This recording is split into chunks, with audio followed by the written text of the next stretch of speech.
President, distinguished members of the court. This part of the Gambia submissions returns to the clearance operations. I will respond to Myanmar's arguments on the three villages of Minji, Chutben, and Maungnu. Mr. Lowenstein will then address Myanmar's arguments in respect of the Tatmada's pattern of conduct in northern Rakhine State. Since we last addressed you, you have heard from the Gambia's three witnesses, each from one of the three villages. They have told you what they personally went through and saw. Their every word corroborates the determinations of the UN Fact-Finding Mission report and other independent reports. What is Myanmar's answer? To say that these facts are not established and to invoke, yet again, counterterrorism. Nothing in what Myanmar presented last week can challenge the Gambia's evidence in respect of the unspeakable atrocities in Minji, Chutben, and Maungnu. Not its familiar nitpicking exercise, and certainly not its refrain of counterterrorism. Starting with Minji, or Tula Toli and Rohingya, Myanmar claims that none of the facts presented by the Gambia are established. The court will recall that these facts are derived from the determinations of the UN Fact-Finding Mission, corroborated by independent reports from Amnesty International, the Holocaust Memorial Museum, Human Rights Watch, independent journalists, 3 witness statements from the IIMM, and 21 signed witness statements from Legal Action Worldwide. Myanmar has put no evidence before the court to refute those facts. Instead, it has levelled 2 challenges against the Gambia's evidence in Minji. First, it says, not a single word is said about ASA by any of the Gambia's witnesses, and therefore these witnesses are unreliable. Second, many of the Gambia's witness statements are anonymous and therefore without probative weight. Myanmar is wrong on both counts. The court will recall the harrowing account of witness MS from Minji. He gave a statement to Legal Action Worldwide in 2020 from which his name and identifying information were redacted. And it does not mention ASA. Yet Myanmar did not and could not challenge his testimony last week. Its criticism of anonymization, untested and unreliable evidence collapsed in the face of the evidence he gave before you in person. Not just because of what Myanmar admitted was an atrocity that he lived through, but also because his account aligns in every detail with the determinations of the UN Fact-Finding Mission and other independent evidence, as well as the testimony of other Rohingya witnesses just like him. He described military everywhere surrounding the village from all sides, and the other side was only river.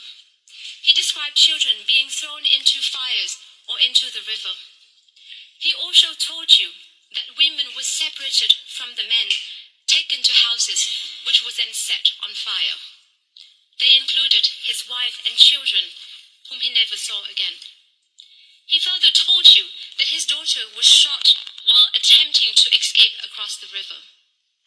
Witness MS lost 6 members of his immediate family and 50 more of his extended family. Witness MS is only one of the 21 witnesses who provided a signed statement to Legal Action Worldwide. Those witnesses, too, described the modus operandi of the Tatmada in Minji. Surrounding villages, indiscriminate shooting, systematically executing men and boys, massacring children, raping and gang-raping women, and burning everything to the ground. If the court considers the testimony of witness MS to be compelling and gives it substantial weight, it should do the same for the remaining 20 witnesses from law whose statements were given in the same way. Myanmar asserts that the lack of contemporaneous mention of ASA by these survivors and witnesses, including witness MS, is, quote, contrived and intended to mislead and to deceive. Mr. President, did witness MS appear deceitful or misleading to you? Or can his account be somehow explained or justified justified by the presence of ARSA in Minji? The answer is no. The Gambia has also put on the record 3 IIMM witness statements from Minji. Those statements mention ARSA, and they also corroborate the modus operandi employed by the Tatmadaw in Minji. For example, witness 1477 recalled, quote, villagers fleeing towards the riverbank and military soldiers were pursuing them and shooting at them. Males raised their arms above their heads to surrender, but the military came close to them and shot them immediately. And all the houses where the military took the women set on fire. Witness P1301 recounted, I witnessed children who were scattered everywhere, being killed with knives and machetes, and snatched from their mothers and thrown into the fires. End quote. Myanmar claims an IIMM witness, quote, had lied in his earlier law statement about his knowledge and fear of ARSA, yet his later IIMM statement is fully consistent with his earlier statement in respect of the Tatmadaw's modus operandi in Minji. Survivors focus on the atrocities that they observed. That is natural, and Myanmar's attempt to draw adverse inference from their silence on ARSA is frankly irrelevant. Myanmar devoted much time to a description of alleged ARSA activities in and around Minji. Around more than in, perhaps, because its claims of, quote, heavy ARSA presence pointed to a place 10 kilometers from Minji. The presence of ARSA there and in other villages, none of which were Minji, in the days and weeks prior to 8 a.m. on the 30th of August 2017, does not somehow render the Tatmadaw's attack on Minji responsive.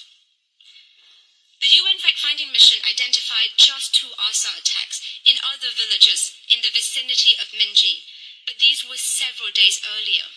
And in response, the Tatmadaw had already conducted 2 separate clearance operations. The mission recorded no armed engagement with ARSA on the day of the clearance operations in Minji. Myanmar says otherwise, claiming that there were repeated clashes with groups of hundreds of Bengalis in Minji. What is the evidence to support this? Myanmar only has its own military operational reports and statements from its own military officers.